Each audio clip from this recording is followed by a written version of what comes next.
Hello class 9th. Let's begin with your first practical to prepare a true solution, a suspension and a colloidal solution, and to distinguish between these on the basis of transparency, filtration criterion and stability. The material required for this experiment is a glass funnel, sodium chloride, or you can take common salt, starch powder, and to make suspension we have taken mud. This is the glass rod and we have taken 3 beakers each of 250 ml capacity. This is the burner, the tripod stand and the wire gauge. Now we have to fill 50 ml of water in each of the 3 beakers.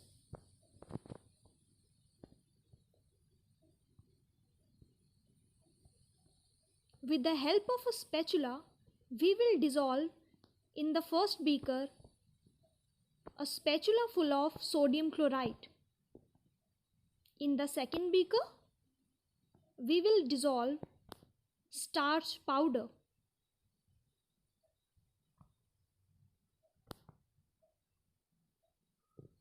So, we have to heat the starch solution in order to dissolve it.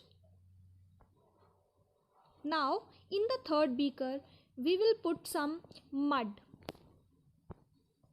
So, if we see this, the sodium chloride solution is transparent, the starch solution is little bit translucent, and the mud solution is opaque from the bottom.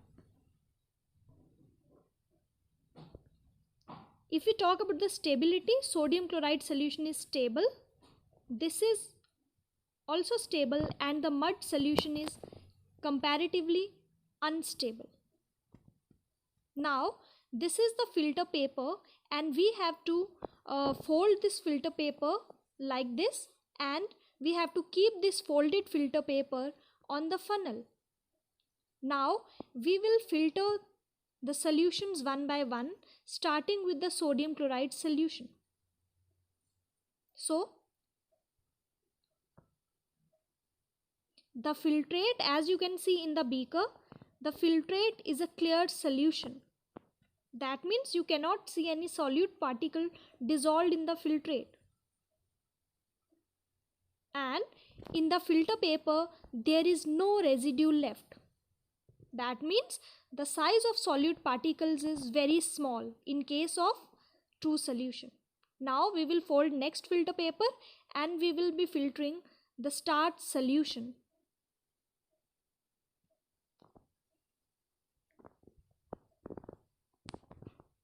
Again, as you can see, the filtrate is a clear solution with no residue left on the filter paper.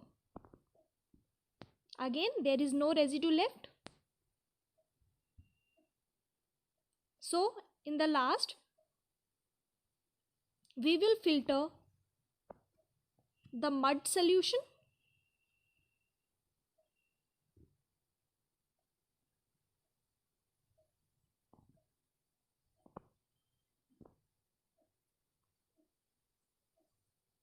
So as you can see that the filtrate in the beaker is not a clear solution. It is translucent, and since the mud particles are larger in size, so we can see the residue left on the filter paper. So what are the results? We have observed that the common salt forms the true solution in water as it is transparent, stable and can easily pass through filter paper. Soil forms suspension in water as it is opaque, unstable and it is retained by the filter paper, whereas the starch solution forms the colloidal solution as it is translucent, stable and can pass through filter paper. The following are the precautions we have to take. Use an ordinary filter paper for filtration. Use warm water to obtain colloidal solution of starch in water. Suspension should be stirred thoroughly and the apparatus should be clean.